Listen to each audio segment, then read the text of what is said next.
अच्छा, आपकी इंडस्ट्री पे बड़ी ब्लेसिंग हुई जब मुख्तलिफ चैनल्स ने कॉमेडी शोज शुरू कर दिए। हाँ जी। अदरवाइज जो थिएटर के हालात थे और ये बड़ा मुश्किल हो जाता सर्वाइव करना तमाम कॉमेडियंस के लिए ख़ास तौर पे।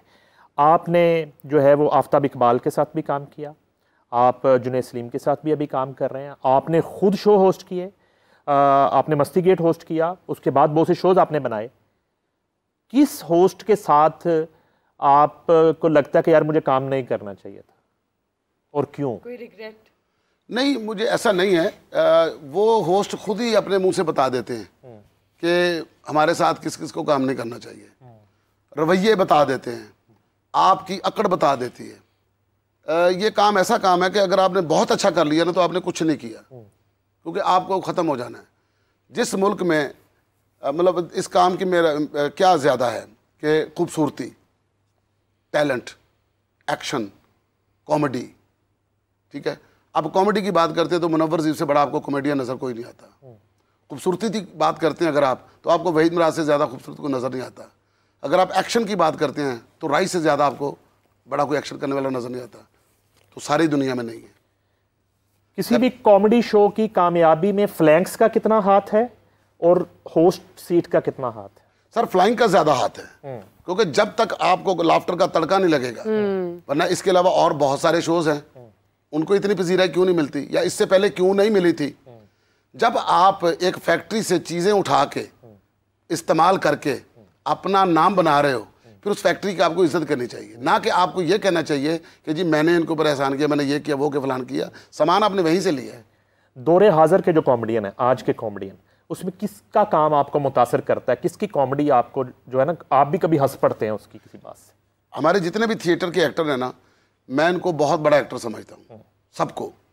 वो इसलिए कि दुनिया के किसी भी एक्टर को अगर आप कहें ना कि बगैर स्क्रिप्ट के आपने कैमरे के सामने खड़े होना, बगैर स्क्रिप्ट के आपने थिएटर पे जाना, कोई माइकल लाल नहीं जाएगा, बड़े से बड़ा एक्टर भी नहीं जाएगा। ये थिएटर के बाद लोग हैं जिनको आप कहेंगे चलो तेरी एंट्री, ये भी नहीं पूछेगा कि क्या करना, ऊपर चला जाएगा तो और कुछ ना कुछ करके आएगा। जब हम कॉमेडियंस की क्वालिटीज़ की बात करते हैं तो ये बताएं कि आपकी नज़र में एक कॉमेडियन के अंदर कौन सी क्वालिटीज़ होनी चाहिए? कॉमेडियन के अंदर जो क्वालिटी होनी चाहिए वो ये होनी चाहिए कि एक तो वो जो बात करे ना, जब कॉमेडी करे उसमें लोग हंस रहे हो, साथ वाले की तज़हीक ना हो रही हो, बेइज्जती ना हो रही हो। फिर जो बात कर रहा हो ना उसका एक म्यार हो, फिर उसके कंटेंट के अंदर मुख्तलिफ चीज़ें हों, एक ही तरह की चीज़ ना हो, अलग अलग वैरायटी की बात करे, हर शोबे पे बोले, हर शोबे पे मतलब मजाक कर सके, हर चीज़ के ऊपर मतलब मजाक कर सके। अगर सिचुएशन दी जाए मोबाइल के ऊपर आपको कितनी देर बोलना है, ये मोबाइल क्या है, मोबाइल क्या चीज़ है, मोटरसाइकिल क्या चीज़ है, ठीक है। इसके ऊपर आपके पास चैप्टर ऐसे होने चाहिए कि आप खोलते जाएं, लोग हंसते जाएं। हर चीज़ के दो रुख हैं। कपिल शर्मा को कैसे रेट करते हैं आप एज ए कॉमेडियन? इस वक्त तो जी पाकिस्तान का नहीं बल्कि पूरी दुनिया का चहेता नंबर 1 एक्टर है। उससे बड़ा कॉमेडियन इस वक्त तो कोई नहीं। ये आप मेरा एक बार शो कर लेना, फिर आपको पता चलेगा। आपका शो कर लूँ जी। अपन शर्मा जो है वो, अब मैं खुद बेसिकली इसमें खुद एज ए एक्टर मैं काम करूँगा। अच्छा। क्योंकि मुझे ज़्यादा उम्मीद नहीं है बाकियों से। अच्छा, तो इसलिए एक मिनट मुझे जरा कॉल बाकी करेंगे क्या, बाकी लोग करेंगे? एक मिनट होल्ड ऑन। हेलो।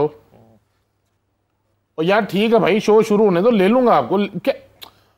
ठीक है ना भाई, ओके, मैं मान लिया ओके।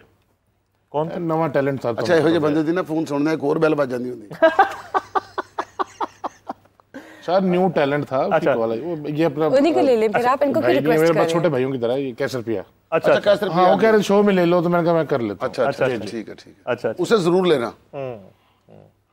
हाँ जी, एक बार शो किया सी मेरे। हाँ, तो बहुत अच्छा शो। वो बड़ी अच्छी दाद देता है, जी मुंह पे दाद देता है, यानी थप्पड़ मार देता।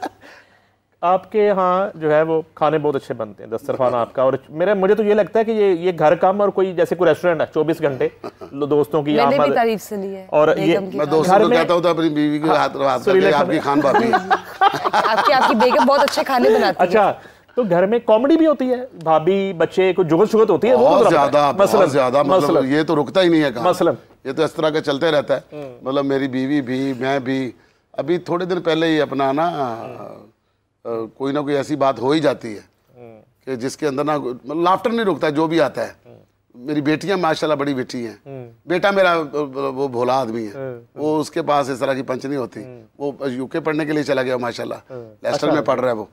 तो बेटियां जो हैं उनके साथ जो है ना वो मतलब काफ़ी इस तरह की पंच लाइन आती रहती हैं। गाड़ी में बैठी जा रही थी तो बड़ी बेटी ने बात की तो उसको लाफ्टर नहीं आया, तो छोटी कहती मालिक ये क्या हो गया आपके साथ क्या आपकी बात फिक्री हो गई।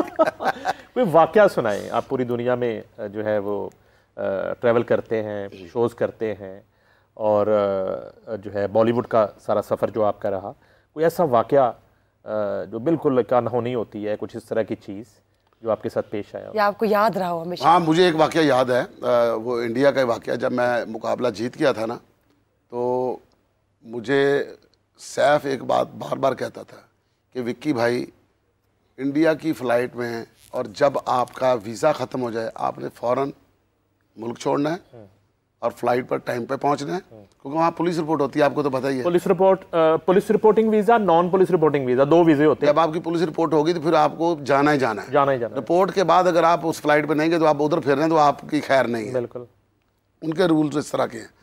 अब मैंने मेरा वीज़ा भी ख़त्म हो गया, मेरी पुलिस रिपोर्ट भी हो गई और मैं मुकाबला भी जीत गया हूँ।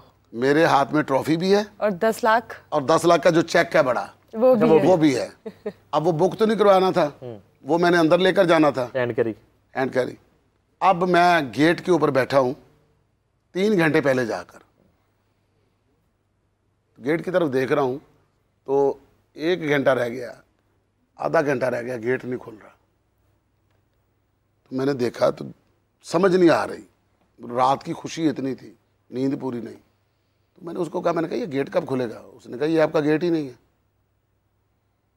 गलत गेट पे बैठे। अब गलत गेट पे बैठा हूँ। मैंने वो उठाया, ट्रॉफी भी उठाई, चेक भी और एक हैंड कैरी भी, भाग के जा रहा हूँ दूसरे गेट की तरफ। जब मैं गेट की तरफ गया तो जहाज यूं जा रहा है और मैं हाथ से कह रहा हूँ इसे रोको वो इसे रोको।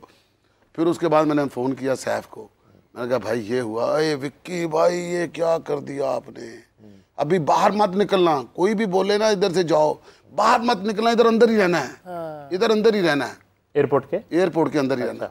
उधर बैठे बैठे फिर दूसरी फ्लाइट करवाई उन्होंने। Very good.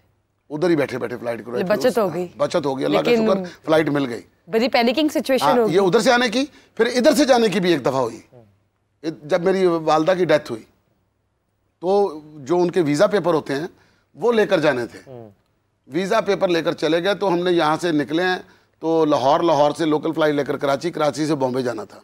कराची वालों ने अम्मी का अफसोस शुरू कर दिया जी, बड़ा अफसोस हुआ, स्टैंपें लग गई। तो वहाँ जब उतरे तो जाके फॉर्म फिल करने लगे हैं तो बदर मुझे कहता, हाजी साहब फार्म तो आप गलत लाए हैं, ये तो अपने वीज़ा फार्म जड़े ने पिछले ने जड़े फ्रैश आए ने तो घर ही पे ने। अब तो फिर ये मिसमैनेजमेंट चलती रही है जिंदगी में। ये 2 जो है ना जो इन्होंने हिला रही है आपको। फिर वहाँ पर जो अपना फ्लाइट इंचार्ज थे उनके कमरे में चले गए, उन्होंने पहले 10 बंदों को लाइन में लगाया और डांट रहा है, मैं ये कर दूंगा, वो कर दूंगा, ये कर रहा है, फलान रहा है, एयरपोर्ट के मॉल का ये कर। उन्होंने कहा भाई ये बंदा तो छोड़ेगा ही नहीं। अब कमरे में चले गए तो जाके मैं उसके सामने बैठा तो मैं उसकी तरफ देख रहा हूँ। कहता आप रामू है ना कपिल शो वाले? मैं रिलैक्स हो गया, मैं कहा हाँ जी वही हूँ। यार आप बहुत अच्छा करते हो। मैं आपको एक बात बताता हूँ, अब वो उस तरफ नहीं आ रहा कि हुआ क्या है, उसको पता था कि ये हुआ है। तो मैं भी बचपन में स्कूल में करता था, ये करता था, वो करता। अब वो छोटी पंचलाइन कर रहा हूँ, मैं बहुत बड़ा लाफ्टर दे रहा हूँ आपने तो